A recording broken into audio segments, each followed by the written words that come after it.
Hello, everyone. Welcome. We're going to get started shortly. Just getting all the presentation ready. Let's see. There's a question and answer section if you want to share where you're listening from and just test to make sure it's working well and you can hear me well. I'd appreciate it. And again, we're going to start in about 4 minutes. This seminar will go about an hour today, and then you can ask questions along the way. We'll see how many. We have a lot of people joining. Welcome. This is awesome, especially great. Everyone's giving up their Saturday. It is a little hot out there, so I guess nice to get inside a little bit. Let's bring up.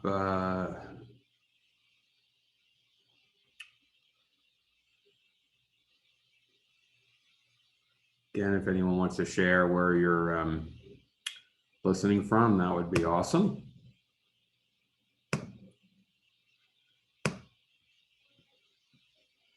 Hopefully you're all somewhere in here, I would assume. Just trying to bring up my little pen. It's not finding it.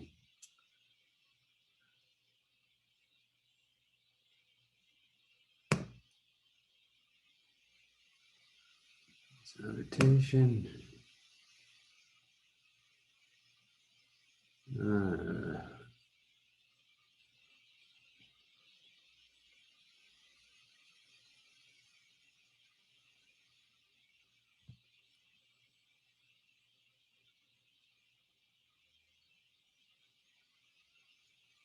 Welcome. We have some more people signing in. Excellent. We're going to start shortly. Probably go about an hour. You're certainly welcome to ask questions, and you can use the Q&A section. Feel free to do that as well. Let's just see.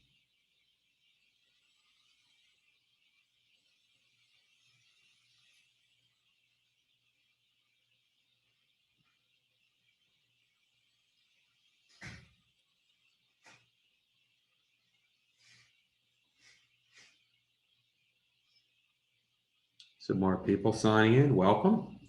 Thank you for joining. We're going to start in about 2 minutes. I'm going to give those that are having any difficulty logging in, I'll give them another 2 minutes, and then we'll get started.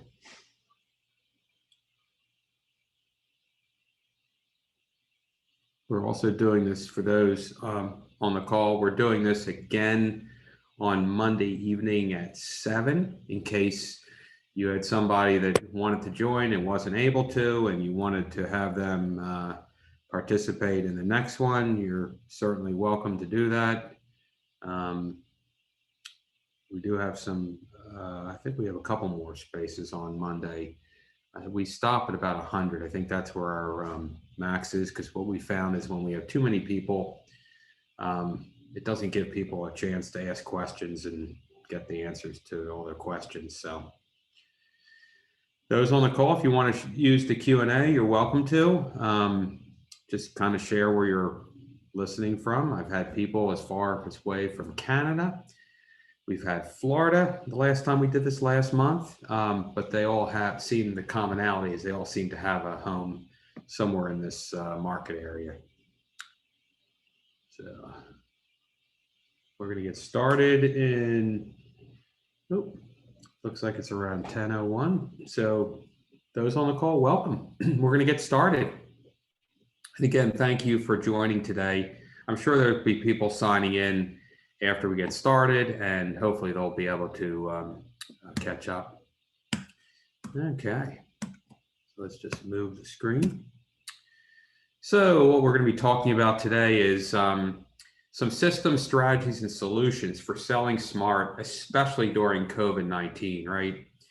That seems to be, and who knows what the future has with all this, what we're watching. But and what we talked about, a book I wrote, it is available on Amazon. If you stay on at the end, and if you give us your information, we will send you a free digital copy. You're certainly welcome to go to Amazon. It's $14.95 if you wanted to buy it, but today you'll be able to get a free copy. And again, the workshop today, we're going to follow along. Most of what's in the book is how we're going to follow along with today. We're going to be talking about our 3D visual showing tours, how we practice social distancing. We're going to cover some improvements that can add thousands of dollars to your selling price and where you get your return on investment. And then let's go to the next one. As soon as this, how to successfully sell fast and for top dollar with the least amount of stress, because that's, it's a very stressful process. A little bit about who I am and what I do. I'm a Pennsylvania real estate broker. This is my 35th year. I'll be entering my 36th year. I've been fortunate. I've been involved with lots of facets of real estate. My area of specialization, though, is home sellers. I focus about 95% of my activity on home sellers. I have a very specific process. I'll walk you through that today. I do a lot of speaking. I do a lot of radio interviews. I've been featured on the front page of the Philadelphia Inquirer on a story, and we'll probably touch on that a little bit later today. Okay. The one thing I'm going to start with, and it's kind of the question that people always seem to ask me about selling their home, is how can I save some money on taxes when I sell my home, right? Because that's really, really important, especially today. And what I'd say is those on the call, you can save up to $500,000 on the sale of a primary residence, okay? And that's on a primary residence. If you're a joint tax filer, it's $500,000 federal tax exclusion on the gain. If you are a single tax filer, it's $250,000 exclusion from federal taxes. Huge, huge benefit. So how does this work? It works kind of on the basis that it is your primary residence. So you need to be in your household as a primary residence. And what does that mean? It means that you get your mail there. You probably have some insurance, maybe some car insurance, that you could justify that it is your primary residence. And it's a collection of 2 years. So maybe you're there a couple months, and then next year there are a couple months. But when collectively you've been there for 2 years, you meet that criterion. So the sale of the property, you would pay no federal taxes on $500,000 of gain. So huge benefit. There's all kinds of changes they're talking about with the tax codes. I haven't read anything specifically about the primary home deduction yet. They are, however, talking about other things in the tax code, like the 1031 exchange. So if you're involved in investment real estate, that might have some limitations. But from what I've read and what I'm seeing, that it looks like the primary residence deduction is going to stay in place. I practice what I preach personally. So I recently sold my home for this sole reason, to avoid for the taxes. We had some gain, and I actually haven't bought something yet because I'm kind of waiting. I'm watching the market. I think we're pretty much at the peak. We probably already hit the peak. And you can see what's happening. You have housing prices are rising very, very quickly, but along this axis is people's incomes, and incomes are kind of flat. So what happens when prices rise so fast, so quickly, people's incomes, they can't keep up. So the affordability goes away. And that's usually when you see the market start to adjust. Like, for example, 2008, exactly what happened in 2008. Now what's involved is not typical. It's not a natural, the pandemic is not natural. So these forces that are controlling right now is not a typical scenario. We've never seen this in our lifetime. But if you look at it historically and look at cycles and where things are going, at some point, the probability of the continuance of, the sustainability of the market can't continue forever. We're also watching interest rates very carefully because interest rates right now are very, very low. They're projected to go up to about 3.5% by year end. And believe it or not, that type of movement in interest rate could also start to affect the market. We're starting to see it already in the summertime, which is typically not an active real estate market because, the weeks of July are probably the most popular for vacation. So a lot of people have checked out or gone away, record traveling going on. So we're seeing some of those factors creep in. But that is my number one question that I'm asked all the time is, about taxes. So I thought I'd cover that first. And then that we have some more people joining. So thank you. We're going to get started. We're going to run about an hour, just so you know. And you're welcome, those on the call, you're welcome to use the Q&A. I'm trying to monitor that. Actually just disappeared. There it is. So you're welcome to post questions, and probably at the end of each section, I'll probably have some time to answer. Again, depending on how many questions. Some sessions we get 0 questions. Others we have, tons of questions. So we'll see how that goes. Let me just bring up one more screen. Okay, some more people coming on. Awesome. So again, we're following a book I wrote, What You Really Need to Know About Selling Your Home. This is the book. Stay on the call. Those at the end will send you a digital copy of this. You can certainly go to Amazon if you want to buy it. So what we talk about is your mindset, right?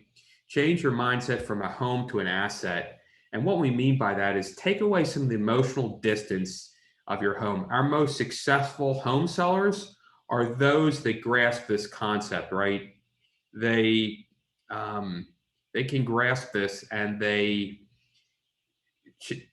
change the showing condition of your home to appeal to the resale market. What we mean by that is take away all the pictures, the personal pictures of the kids when they were much younger and they were in kindergarten and first grade, and then going to driving and high school and prom and all these different things, and let everyone focus on the house, right? Not on your stuff. Hang on a second, we're moving the screen. Then we talk about preparation, like when should you prepare? Some people think, well, geez, I can just call somebody and we can put the house on the market in one day. Sure, that's possible. What you're going to hear from the presentation this morning is we work on a very advanced schedule of a lot of preparation in advance, and we'll explain why that is. The more preparation that you do, the better. We recommend to clients to start as much as a year in advance before you're ready to sell. Then we also talk about when should an agent visit. And, it could be a week, a month. Again, we talk on, a year. That's our best recommendation. And then for today, we do mainly in-person visits, but there's still some people that are sensitive. And we've done a lot of Zoom, especially during the early phase of the pandemic, with FaceTime and other technologies. So we don't necessarily have to come inside. And then we talk about how is it that you do all this stuff? We're going to talk to you about the concierge. So starting well in advance is, so maybe you need to have your carpets changed or some painting done or some things that you'll get a return on investment. The greatest things you're going to get the return on investment, or ROI, is going to be the exterior. There have been studies done that show the highest return on investment is the front door. As you go inside the house, your return on investment falls significantly. So for example, if you put like a new kitchen or new bathroom in, all the analytics and the studies I look at show that you could get probably return on investment. If you put $1 in, you get maybe 60 cents back or 65 cents. So again, it's not a great return on investment, but if you're planning to hold the house for a long time, then it could make sense, right? Because then you get the enjoyment, the personal enjoyment and all that. So what we offer, and this is for everyone that's on the call today, as well as past clients, we have a home concierge, and you're able to call us anytime and we'll connect you with somebody to get those things done where you're going to get your return on investment. For example, like painting of the house, that's got a high return on investment. Landscaping, the front door actually can produce 101% return on your investment, because remember, that's first impression stuff. As the buyer is approaching your house, they're pulling up in the car, they're parking the car, they're looking at the house, and then they're walking up to your house. Like, how is it that they get there? Is the path really clear? Is it forcing people to take a single file approach to the front door? That could be a problem, because you could have landscaping that's overgrown that needs to be cut back to give people better access, okay? So, oh, there's my pen. I finally appeared. I was waiting to find this, my laser pointer. So I'm going to just pick one category. I'm going to pick painters for right now. In our concierge, we have probably 20 or 30 different painters. Everybody has different needs, right? So the more information you tell us about what you need to have done at your home, the easier it is for us to match someone that's the right person. Because some clients, it's about they need to get the house painted quickly, right? Maybe they're under a very tight time deadline. Other people, it's cost. They want a really low option. So we have people that are very low cost people. Other people need a restoration of an English Tudor house that's very specific on colors, and you need someone that has a little bit of expertise with more experience. So we try to match the vendor with the client. And the more information you provide to us, the better it is for us to match. So you can call, or you can go on the website. If you visit the website, we have a whole section. The more information you put down on the form, the better it is for us to tell you. But we have, electricians, handyman, carpenters, painters, screen window cleaners, appliance repair, whatever it is you need. Remember, it's a lifetime. Anyone that comes to the webinars, just remember, you could call us. Even if you end up never moving, you're more than welcome to use the service, and it doesn't cost anything. So for today, the most complex topic we're going to talk about this morning is something called a pre-sale inspection. And why do we think it's the single most important step? Why does it save you thousands of dollars, and how does this thing work? So let me walk you through a little bit about how this process works. So old-fashioned way, say you sold your house, 10 years, 20 years, 30 years. You would sell your house and you would agree to a price, and then the buyer would hire a home inspector and come in and inspect the house, right? And they're looking at the roof, the plumbing, the electric. And when they're done that inspection, well, guess what? They're going to find things wrong with your house. I don't care if it's a new house, an old house, there's going to be things found. And the buyer is going to try to renegotiate the price after they've agreed to spend. Let's just assume, for argument's sake, you're selling your house for $400,000. The buyer agrees to that, signs an offer, but it's contingent on doing this home inspection.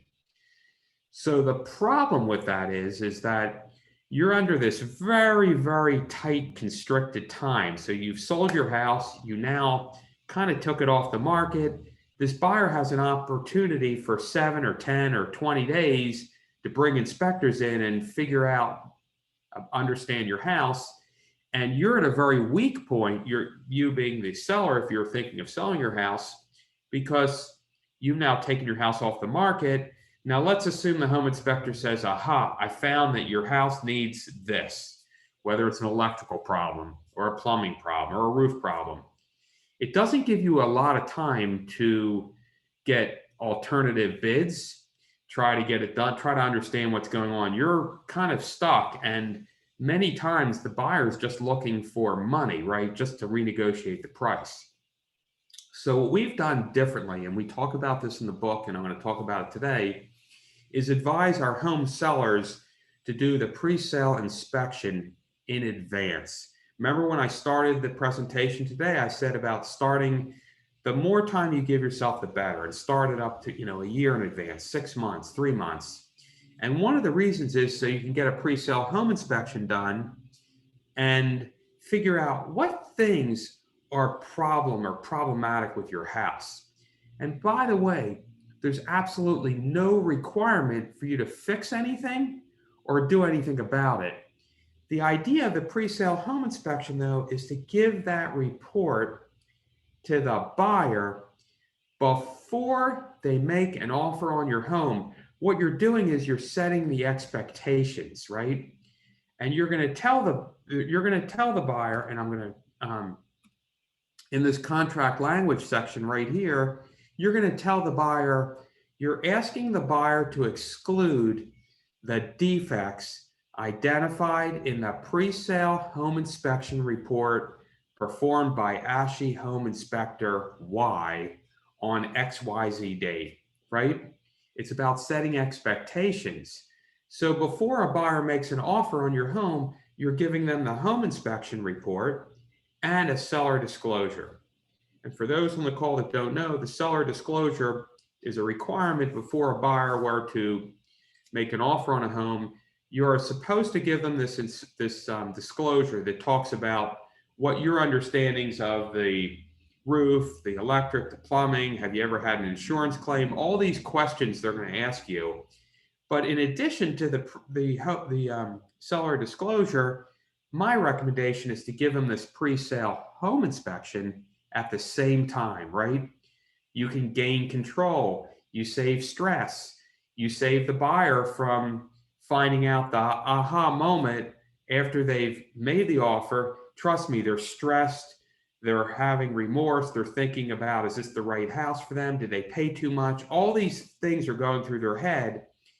Then they go and hire this home inspector who's going to find things wrong with your house.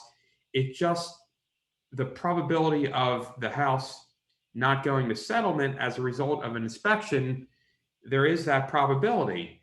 The idea of doing it in advance prevents all that, right? It's a security blanket. It helps with buyers' confidences. It saves from surprise problems at the end, right? This way, let's just assume for argument's sake, you're thinking of selling in January or February or maybe next year, whatever, and you do this home inspection and the home inspector says, your roof, I found, it's the shingles are at their end of their useful life, or I found some moisture in the attic. And do you have to fix the roof? No, you could disclose it. We've sold houses with pre-sale home inspections, and we disclose the items, and we set the expectation in advance that the price was based on the knowledge of the defects identified. So there's also the possibility that if you do this early enough, maybe there are some things you want to take care of. And the concept is you never want to give a buyer a perfect inspection report, right? That would not be credible. So if I gave a buyer, an inspection report and says there's nothing wrong with this house, not credible. If you give the buyer an inspection report with like 10 or 15 items, that's doable. If it has 40 items, you might want to look to it and see how to efficiently figure out how to decrease the number of items on the report. And we strategize. I go over this with a seller and say, okay, which one vendor could we bring in that could tackle the most number of things at the lowest cost? So that's how we kind of strategize and figure out what things, if any, we want to take care of. Now, with everything that we do, I always tell people that there's pros and cons. And the pro of the pre-sale home inspection is I've covered. You write it, there's tons of pros, tons of reasons to do it. The con side is once you do the home inspection and you find something wrong with your house, like a defect, you have an obligation of disclosure. So it's something you have to disclose. Now, you should also know that there's no requirement for you to do the pre-sale home inspection, right? You might decide that's not for me. I don't want to do it. That's okay. But what we find analytically, I've been doing this for 6 years for, recommending the pre-sale home inspection. And what we found is 50% of the time that we do a pre-sale home inspection, the buyer will accept the pre-sale home inspection and not do another inspection. The other half of the time, the buyer says, no, I don't trust it. I don't like the person. I don't trust you guys. I just want to get my own inspector. Okay, no problem. Go ahead. But remember I said about the contract language? We put in the agreement, we put in there that in the agreement of sale, it's going to specifically state that we're excluding all the defects that have been identified on the pre-sale home inspection. So this for today is probably the most complex topic. Hopefully we have a lot of attendees and no Q&A. No one's typed, but you're welcome if you want to type a question, you can. One more commentary on the pre-sale home inspection, especially in COVID. When the governor shut us down in March of 2020, right, when real estate offices had to be closed, we weren't allowed to show homes, all that. I thought the world came to an end. What we found, though, was as soon as we did that, all of our inventory that we were selling had pre-sale home inspections done and a host of other things that I'm going to walk you through today, like videos and floor plans and websites and drone pictures. So basically, we started selling properties virtually without people coming inside. And you say, well, wait, how's that possible? Well, one of the ways is the pre-sale home inspection, right? It's like a safety blanket, being able to see the property has been inspected and somebody did look at the plumbing and the electric and the roof and all that. So it's very possible. We don't know what direction, COVID, whether these different strains are going to, come back. I mean, I'm a little concerned that, it could, happen all over again. And it's a definite benefit to have a pre-sale home inspection because it's being done so you could sell homes virtually. And I will say, of all the virtual sales we made during March and April, when we were, I can't remember how long we were closed, but for a while, we had one that fell apart because the buyer was in the restaurant industry, but we put it back on the market and it sold again. This is virtually, this is without someone coming inside. Now, keep in mind that the offers were contingent upon inspection. Once the governor lifted the stay-at-home order, they came in to inspect, they wanted to touch it and feel it. But you'll see today when we go through the rest of the things we're doing that it is possible to have virtual selling, and we think that trend's going to continue. So that's no questions. Awesome. Should finish on time then. All right, I'm moving ahead. Again, that was the most difficult for today. So if you got through that, the rest should be okay, easy. We talk about signing a day-to-day contract with your realtor. This workshop is assuming that at some point in the future, you might be thinking of selling, or you have a house that, 5 years, 10 years, 3 months, whatever, you might be selling. So we're taking the assumption that those on the call, at some point, you're going to sell a house. And those on the call, when you sell a house, you have an option to sell a house on your own or hire a real estate company. This workshop and webinar and book is based on the idea that you're going to hire a real estate company. You certainly don't have to, but I'm just walking you through the process and steps. So step one is you would decide who you're going to hire, and you would enter into what's called this listing agreement, where somebody or a broker would represent you in selling your home. Some of the things that we hear about, and I've been doing this is my I'm going on my 36th year in real estate. What I hear about from the public, which is kind of frustrating, is their agents that sometimes don't return calls, or they don't give feedback to those that are selling their house when it's actively on the market. They don't have any kind of internet presence, so the home isn't displayed on various websites. There's no 3D tour. They're not using direct mail, or they're not providing any kind of marketing, right? So what I do differently is I offer something called an easy exit. It kind of means the door is always open. And what's really neat about this is at any point in the process, right, you can exit, fire, if you're unhappy, with 2 weeks written notice. And there's only two kind of exceptions. And the one is, unless you have, sold your house, say you enter into an agreement, you sell your house, and then, a week before settlement or 2 days, you decide, oh, I'm going to fire my agent. Well, that wouldn't be fair. So that's one of the things that you couldn't do.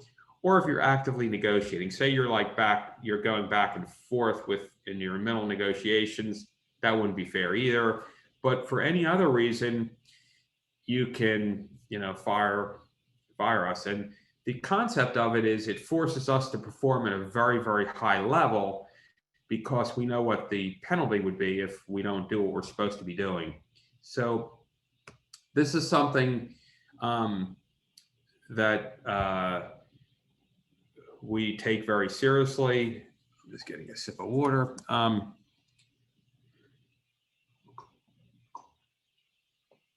And you should know that most companies, or I'd say like majority of companies, they're going to force you into sign a very long-term agreement. And the reason is it's very hard for large companies that have lots of people to monitor quality control, right? If these large companies said, oh, we're going to let you, if you're unhappy with us, we can, just part ways, they would be in big trouble. So you'll find that many of the large companies aren't going to be able to do that. Okay. Any question? Oh, this is awesome. And we have a lot of people listening, so hopefully you all can hear. And so that's kind of the easy exit process. I'm going to move along. Then I'm taking you down that continuum. We're further in the process of, remember we said you were thinking of selling and maybe your house needed some work, maybe some carpet needed to be changed or painting. You could certainly use the concierge. And then we said, you're going to maybe do a pre-sale home inspection to figure out what's right or wrong with your house. And the other thing what I forgot to mention about the pre-sale, I was just thinking about it, is that in the pre-sale, we also, that's how we're able to check our vendors. So when we talk about the concierge, say we give you a plumber, an electrician, or handyman, or any of these people, they get tested by our home inspector every day, because some of our clients elect to fix some of the things on the home inspection report, right? And we get that home inspector is willing to come back one additional time. Say you decide you wanted to fix something, you can fix something, the home inspector will come back, check it to make sure, did you really fix the double tap electric, right? And they'll take it off the report, and that's the version you would share with the buyer, right? The finalized version. But that's kind of how we check our vendors on our concierge list. And then we took you a little further into, if you were going to actually sell your house, you would enter into some kind of a listing agreement. And we talked about the easy exit. Now we're taking you a step further into the process of active marketing. Like, what do we actually do in the marketing of your home? Step number one is the professional still photography, right? That's the photographer takes pictures of the interior, the exterior. They use specialized lighting for the inside of the house. And that's all basically from the ground, right? You know, it's super high quality, certain views. It's really, images and pictures are probably the most important part of the process, because that is kind of like um, the first step is people start, they look at the images before they look at anything else. Oh, I see some questions. Sorry, I must have missed them. All right. I apologize. I missed the screen. That's my fault. So I'm going to go back to a couple questions we had about the home inspection, if I could. One was, what's the cost of it? It would vary based on size, but a typical house would probably be maybe, I'm going to say, $500. I'm going to say like a 3,000 square foot home. And then if you had your home pre-inspected but choose not to look at it, do you have to disclose your defects? Oh, if you have knowledge of a defect, yes, you have to disclose. So anything you find, if you didn't get a copy of it or didn't see it, if you have, it really comes down to knowledge. Any knowledge you have of it, you should disclose it. And then the other question I think was about, I'll hold the surveyor because that's further in. I'm going to talk about that. All right, so the active marketing part, talk about the professional still photography. And then after that, we get into aerial drone and videography. This is really interesting. So here's a picture of a little drone right here. You can see it has some propellers and there's a camera attached to the base of it. And the idea of the aerial drone, it makes the house more expensive looking, more important. It gives the buyer the ability to see the topography, the setting. It's just a whole nother perspective. And typically you see drones in, higher priced properties. What we've created for our program that we're going to go over today covers any kind of property. It could be on the call if you have a 1-bedroom condo to a 10-room mansion. We pretty much do the same thing. We have a very specific program we follow. And then we talk about expertly written copy. This is what we say about the house, right? By the way, it's a female perspective. What we found is the decision maker of real estate is the female. For those that don't know, the male generally doesn't have much say. Like I know in my household, when it comes time to find a house, although I'm active in the business and my wife actually works with me in the business, but she is really the decision maker when it comes time to picking our next house, which is something we're working on right now. Because as I said, those on the call, I sold my house because of the $500,000 federal tax exclusion, and there was gain on it, and the prices had gone up to, I believe, a level that I might never see again in my lifetime. So I decided to sell. So the copy is really, really important. And in the copy part of it, we're looking at the house too, as to where we're looking at it from a search engine optimization standpoint. So from Google's perspective, what words, keywords, and things can we put into that property that Google is going to like and help us rank high, so when people look for your property, it comes up at the top of the list. So one of the things we look for is there a place for Zoom to occur, a Zoom room in the house. Second is there any home gym or home exercise area? What's outdoor space look like? So what we're trying to do is figure out what things people are looking for and put that into our copy besides the part about the house copy itself. So after copy, we do something, and this is certainly more antiquated in terms of, you hear about all the social media and the digital stuff. We still do a ton of direct marketing and direct mail. And what we found is direct mail is extremely effective for a whole bunch of reasons, and way more than it was 15 or 20 years or 35 when I started the business. Because when we send things through the mail, typically we don't have the competition for mailbox space anymore. So we're one of the few people that appear in the mailbox, so it gets a lot of attention. The other thing about direct mail, it's very easy to target. We can target market really well. I'm going to show you two examples. On the left side of the screen is a contemporary home. And what we found selling a contemporary home is the typical buyer for the contemporary home is someone that owns another contemporary house. So what we'll do is we'll target and we'll put together a list, and it's very easy to obtain data. We can get all kinds of data. We can figure out who in the household is pregnant, what trimester they're in, how many bedrooms do they have in their current house, what's their household income, what are their interests, do they play tennis, do they have horses, do they, what kind of house do they have now, how long have they been in it, and all these factors go into figuring out who we're going to send this card to. I was on a house yesterday. It was built in 1897, a really cool farmhouse. And I said something to the seller. It's been in the family for many, many years. We were trying to figure out who the person is. And I said, this is, when you get into the old house, the probability of someone coming out of a, 1995 two-story colonial is just, in a neighborhood isn't the person. So we're trying to figure out who that target is, and we're going to actively go after them.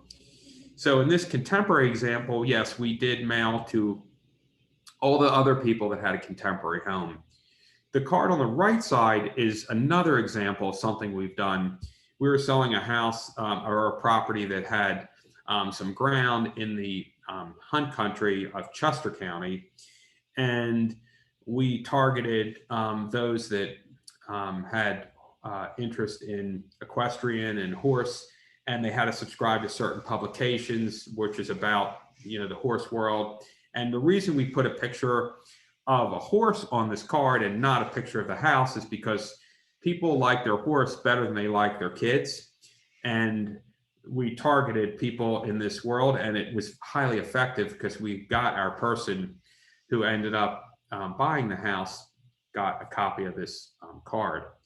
So it is extremely, you can really target this really well. I could go on for a whole day on any one of these topics.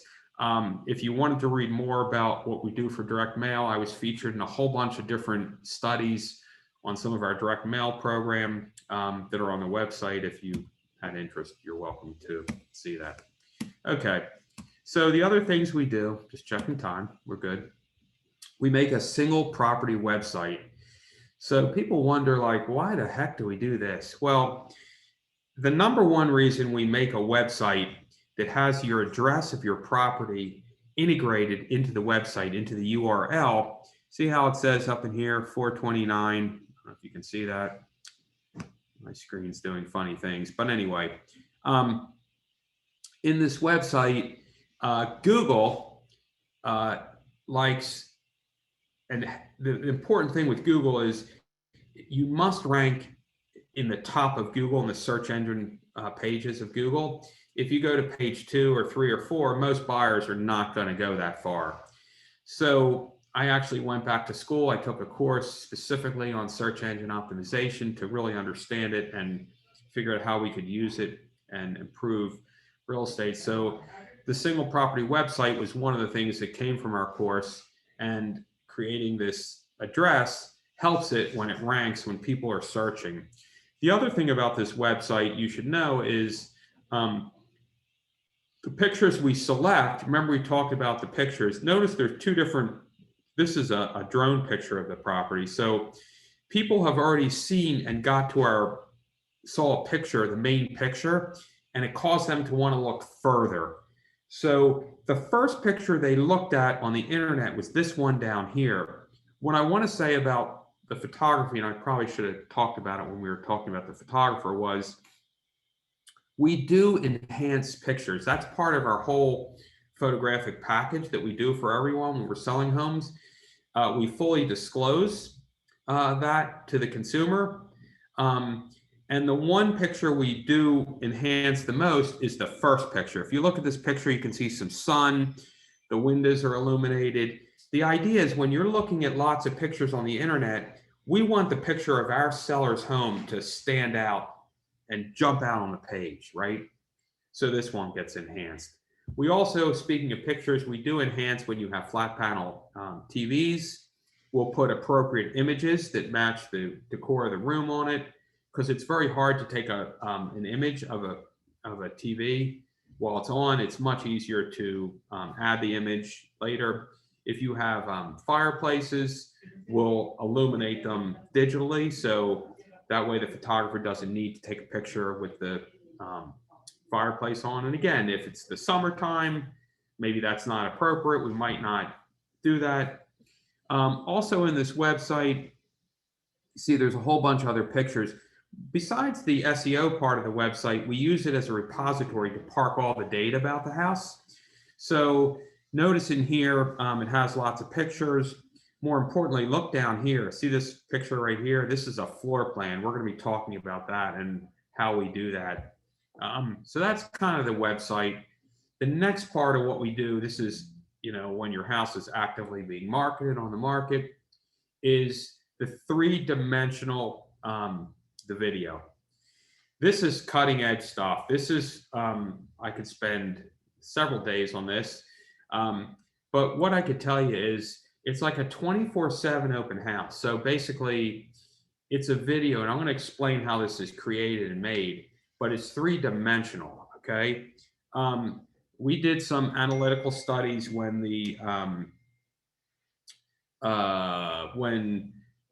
in the beginning of the pandemic. I do a lot of like analytical stuff, and we found that of the entire market, only about 26% of all homes have one of these. And I'm going to tell you why and everything. It takes a lot of time to create it. The technology is very, very expensive right now. But how the technology works is, do you see this little blue, like kind of like target? It takes a lot of time. If your house is, I'm just picking an example, is a 4-bedroom home of 3,000 square feet, it will take the videographer 3 hours or 3.5 hours to actually do this. So again, it's not inexpensive, and the technology is high. What it is it's a computer camera. It has lots of lenses on it, and the operator would come into your home and set this device down in a corner right at this. If you look at this target, this could have been one of the targets that were used. And then they have to leave the room, right, get out of the field of view, and they control it with an iPad. So the iPad, it's kind of like when you go to the dentist to get the X-ray, the dentist or the tech has to leave the room, do stuff, and then comes back in. It's the same thing for each image that's created. You have to do the same thing. So you set the computer camera down here, you leave the room, and you control this computer camera. What it's doing is it's shooting lasers on all corners of the room and ceilings and floors, right? And then you move it 2.5 feet and do it all over again, and 2.5 feet and 2.5 feet, and all the way through this home. You're looking at like a dollhouse view of this property. So you can kind of see. What's great about the technology, though, is you can zoom in and you can see detail. Like you could see like the wattage of a bulb. You could see like all kinds of really good detail about the property. So it's one of the ways when we talked earlier about, well, during the pandemic, like how do we sell stuff? Like how did things sell without people inspecting? This is one of the ways, and we watched our tours go through the roof, in like February, March.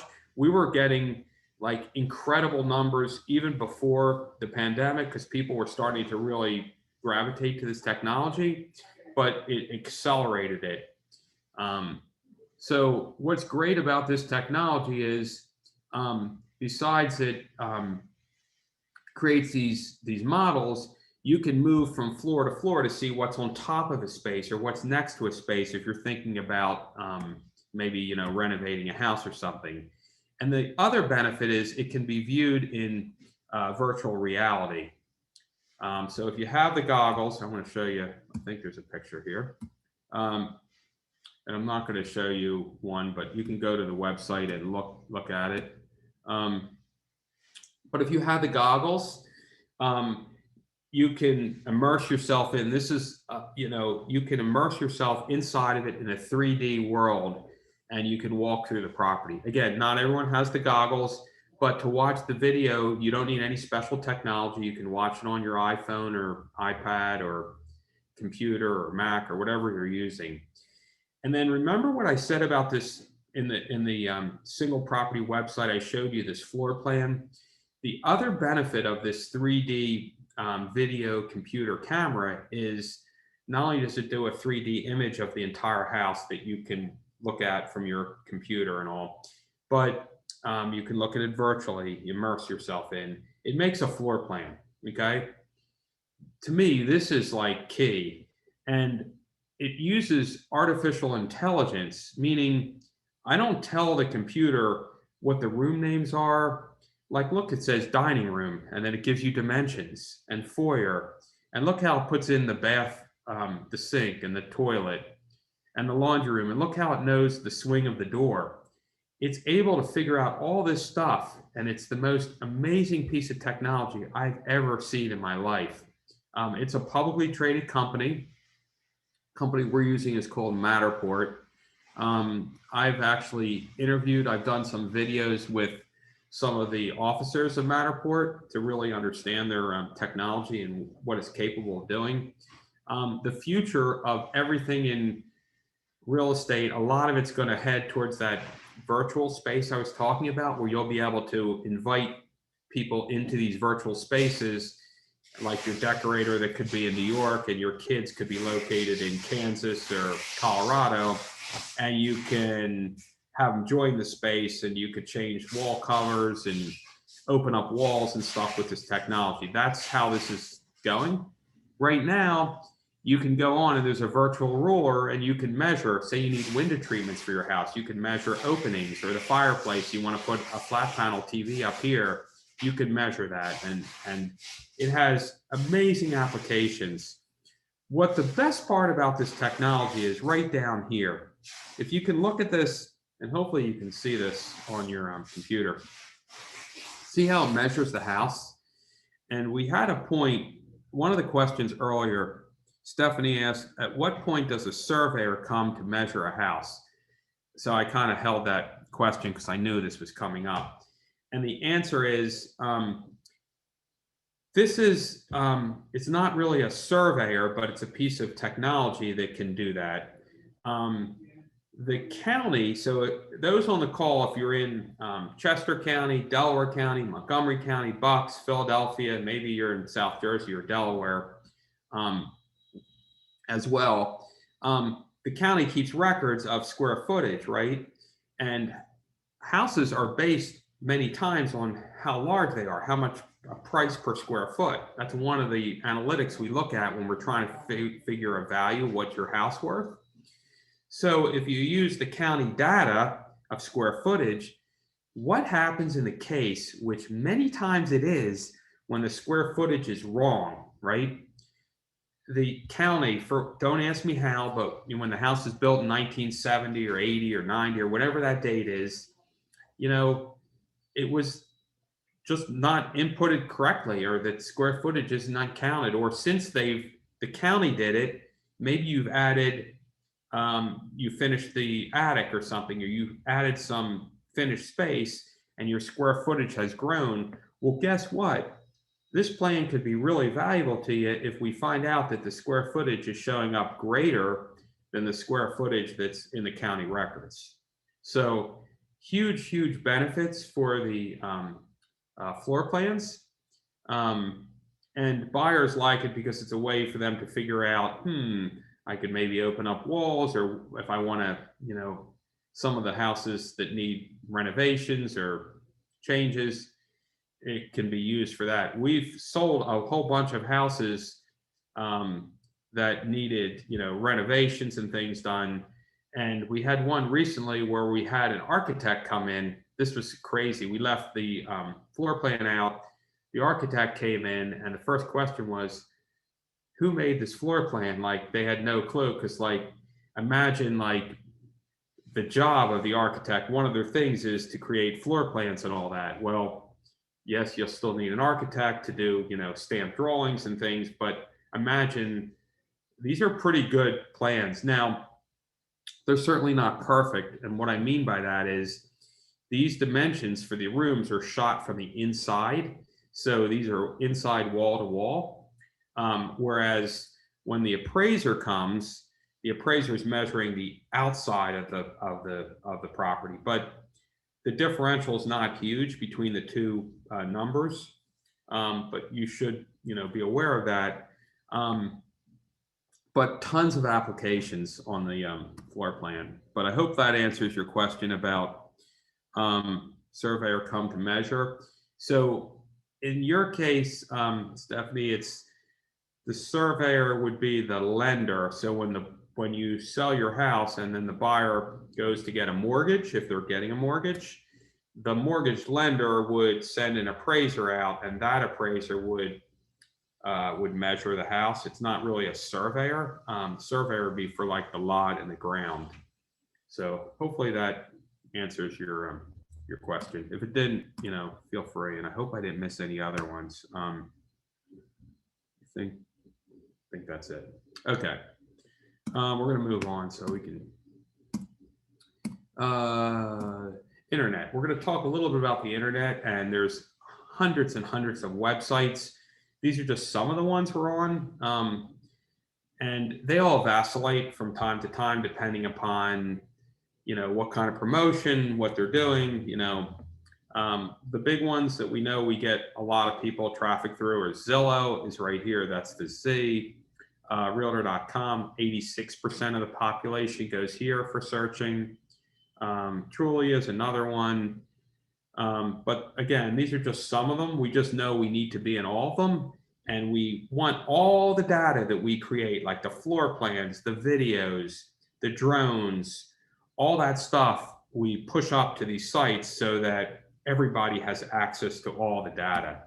Because the more data, the better. And the public today, before they come inside to see your home, they're going online and looking at everything, right? They're looking at the drones and the videos and the floor plans and all that. Then we get a little bit into some of the social media stuff we do for actively selling property. We're in all the various social platforms from Facebook, Instagram, Twitter, YouTube.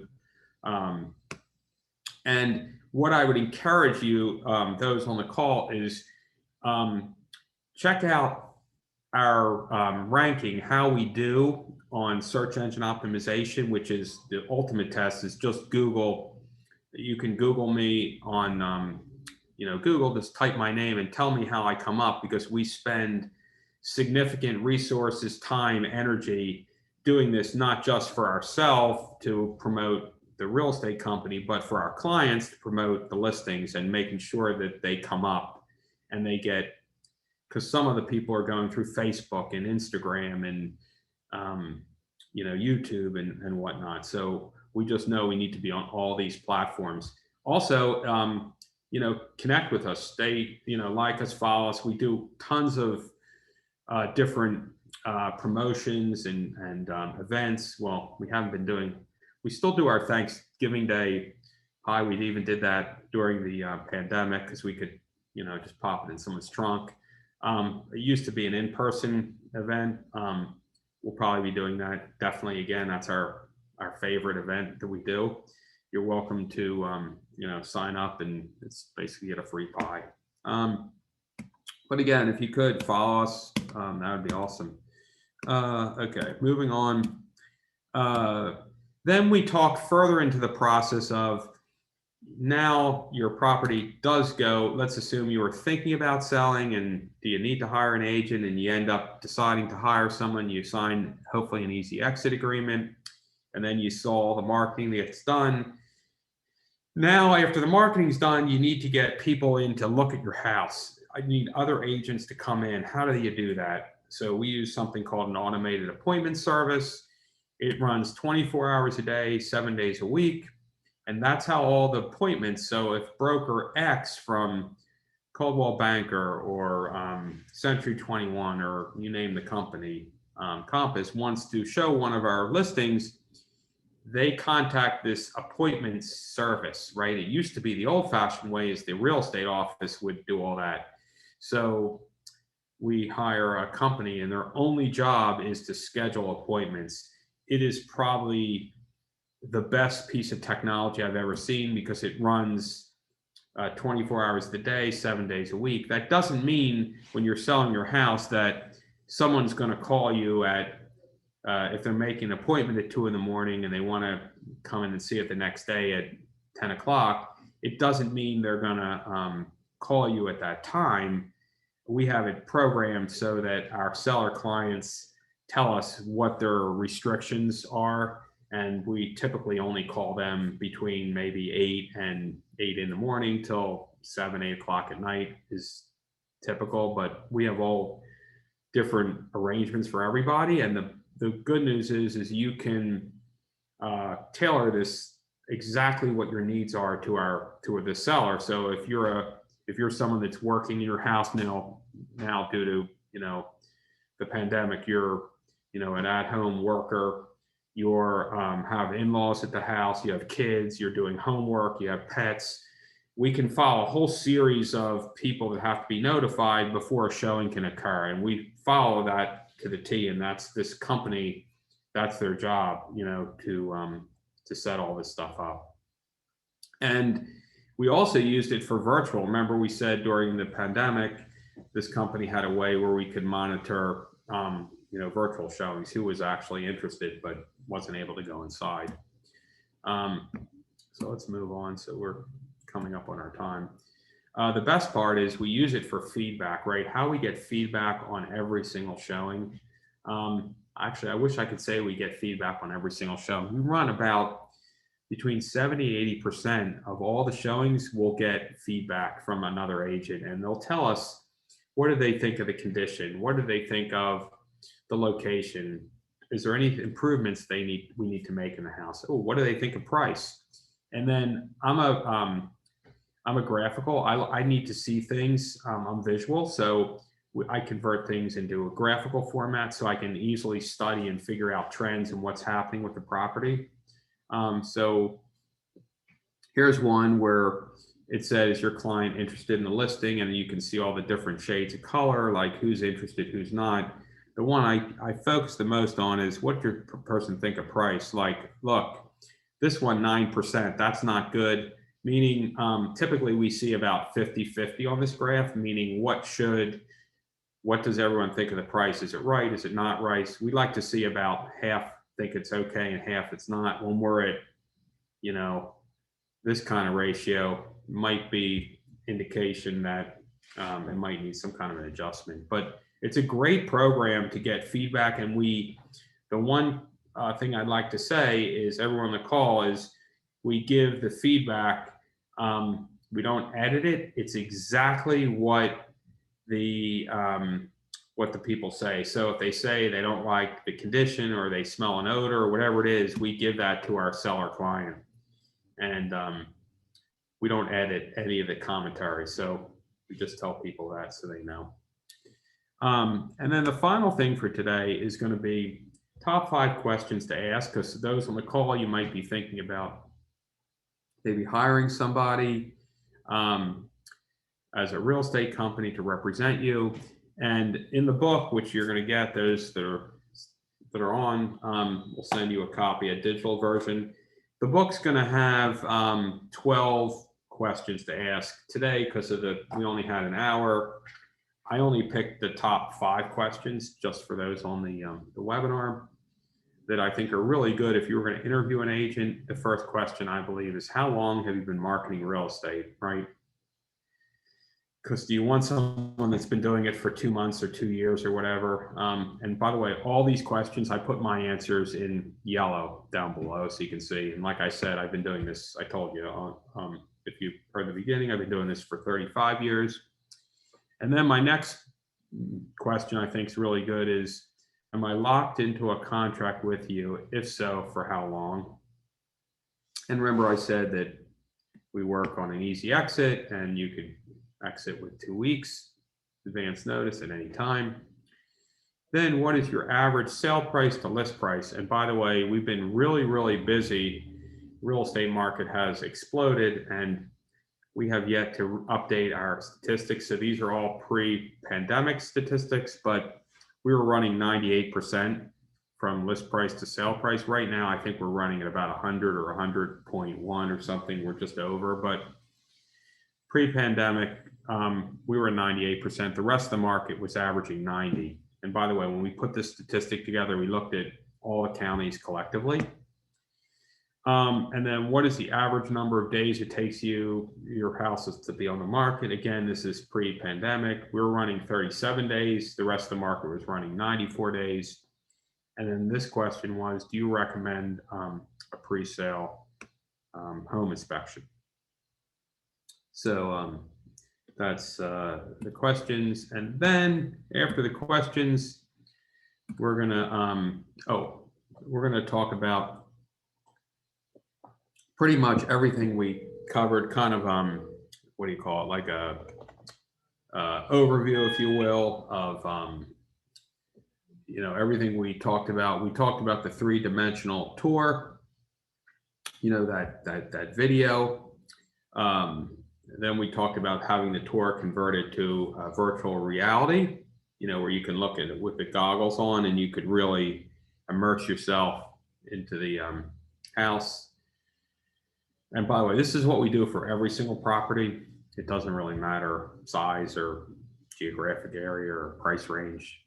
Then we covered the professional still image photography. That was from the ground, the exterior, the interior, and using light packs. And then we added, I think I told you that we also do some enhancement of photos, but it's fully disclosed. We put a disclosure that some of the photos are enhanced or touched up. Very little touching up. It's mainly the first picture I said was, we want it to stand out on the page when someone's looking on the internet. That picture is like very important. Then we talked about the drone, right? Getting overhead and getting a view. So you could show the buyer what the topography was of the neighborhood, how the landscaping is. It's a really nice perspective. And then we talked about the easy exit, right? I told you we have an easy exit agreement for all home sellers. We also got into the single property website, which was we do that for search engine optimization or to make it rank in Google. And also as a place to park all the data about the property. It's an easy way there's a lot of data we have on the house, so it's a great place to put stuff. The targeted direct mail, remember we showed you 2 pictures. There was a contemporary home on the left side and there was a horse on the right side, those 2 cards. That was just a sample. But again, we have all different ways we target, especially with direct mail and how we do that. And those, I think social media, we talked about that very briefly, but again, it was the Facebook, the Twitter, the Instagram, LinkedIn, all the various social platforms. And those on the call, if anyone missed this, I don't know, maybe some people jumped in towards might have missed this part. This was early in the beginning. And I'll just repeat that anyone on the call, you have lifetime access to the home concierge. It's a free service. Anyone that comes to the webinars, even if you never decide to sell, but you need a painter or a plumber, electrician, whatever it is, handyman, call us and we'll match. Better if you go to the website, and the more data you provide to us, the better. Meaning when you need to get the job done, what the job entails, just so we know who the right vendor to match you with. Absorption data. This we did not talk about, but I'm going to talk about it now. For every single time we're selling a house, we run, it's an absorption analysis. And the idea of this is to calculate, analytically figure out how long it will take the market to absorb your home. So if you're selling a house and it's a 4-bedroom colonial house, We would look at other 4-bedroom colonials. We look at your geographical area, maybe it's township or school district, and see what the competition looks like, how many are actively on the market, how many sold the prior 12 months. Then we can calculate the rate of sale. And by the way, across the board right now, unless you're in the luxury high-end market, all absorption numbers right now and the analytics of selling are very, very low. However, we have seen those numbers start to tick up a little bit. So we're starting some days to be added to the market time. We're seeing that people are getting less offers. We're starting to see some more price adjustments. So we're just starting to see that market just starting to shift. Hard to say whether that's going to continue on or it's just due to the summertime. But what we've seen pre-pandemic and the best time for people to sell homes, believe it or not, has always been the month of December and January, because this number is the lowest statistically, right? Because people, by the time Thanksgiving and Halloween, Thanksgiving, Christmas rolls around, people pull their house off the market. So supply goes down, but the number of days it takes the market to sell a home goes down because there's very little competition in the month of December and January. So that's typically been really good months for us. Most people wait till the Super Bowl as the official opening of the housing market. But we've had very good success, in late December and January with houses. Now, right now during the pandemic, my advice is, I think sooner than later, because if the trends continue and we're seeing record pricing and pricing doesn't hold up, then, if you wait too long, you're going to see that maybe it's not going to get the price it would have gotten, early on. And the final thing for today is those on the call with historic homes. We started, we have a researcher, and that's only if it's applicable. So, it has to be a house that's historically significant. There's a lot of houses like that in the market we cover. So we started doing this, and we do this because people that buy historic homes do it because they like the history and everything. So we try to put that into our marketing, which really helps us project it to more people that are in a very targeted area. So that's kind of the start. And this does take a lot of time. I mean, this research, remember in the beginning of the call, we said start earlier, especially if it's a historic home. If you gave, 6 months or a year, it could take sometimes, because we're doing deed searches and we're really looking at the history and putting together some interesting information. So just keep that in mind. Move to the next screen. So I'm going to open the floor. We had some questions. I didn't see any other ones posted, but you're welcome. I'm going to stop for a second and see if anybody has questions. You're also welcome to, I've been doing these presentations. I get lots of emails to follow up afterwards. I get calls. That's okay. Some people just don't want to put it out in the public like that. You're welcome for that. Also, with regard to these webinars, I previously, before the pandemic, I always did these in person, right? I did them for law firms, for accounting firms. I would go into lunch and learns for corporations. I believe I'll be doing that again probably soon. And if anybody thinks of any venue that they think it would be worthwhile, I'd be open to that. So keep that in mind. I'm happy to do these. Right before the pandemic, I was at I think my last one right in the month of, actually in January, was at a YMCA. I did one. So all different kinds of venues. So keep it in mind, or corporate, if your company or where you work does lunch and learns. I've done a lot of those. And I actually love doing speaking. So you're more than welcome. Take advantage of it. So I don't see any other questions. Wow, this is a really quiet group. And I'm very appreciative. Oh, I know what I wanted to say. So those on the call, what I asked you, if you're going to get from the office, we're like really, really, really busy, but within the next, say by like Wednesday, Thursday, you should get from us a survey. I'd be super appreciative. Those on the call, if you would tell us anything we could do better, what you think we could cover differently. I modify and change these webinars, workshops based on feedback. So I'd be grateful. And then we'll also be sending everyone on the call, we'll get a copy of the book. It will be a digital version, it won't be the bounded version. We're also, I think we're sending everyone, also there's something called a Jeet card we're going to send to everyone as well. It's, let me tell you what that is. See if I have a sample of what it looks like. It's like a little credit card. And basically, it's this. So we've been trying to support local restaurants, and it's a card we'll send to you complimentary. It'll give you a 20% savings off of a food bill Sunday through Thursday. You go online to jeetcard.com, you register the card, and there's a whole bunch of restaurants you can enjoy, and you'll get the 20% discount.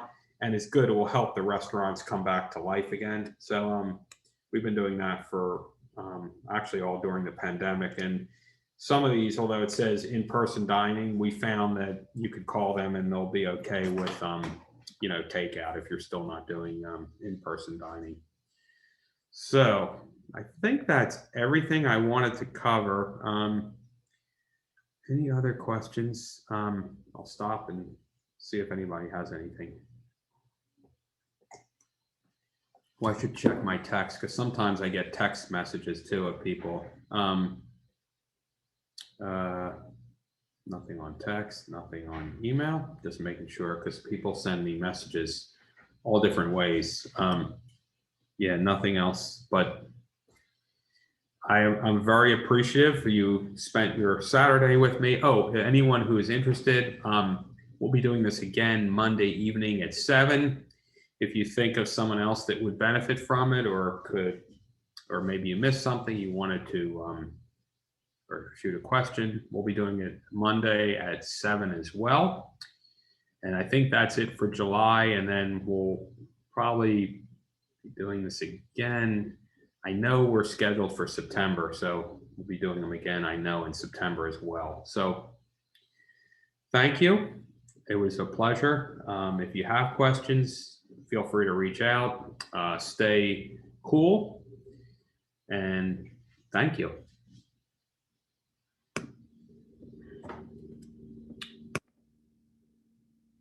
We'll figure out how to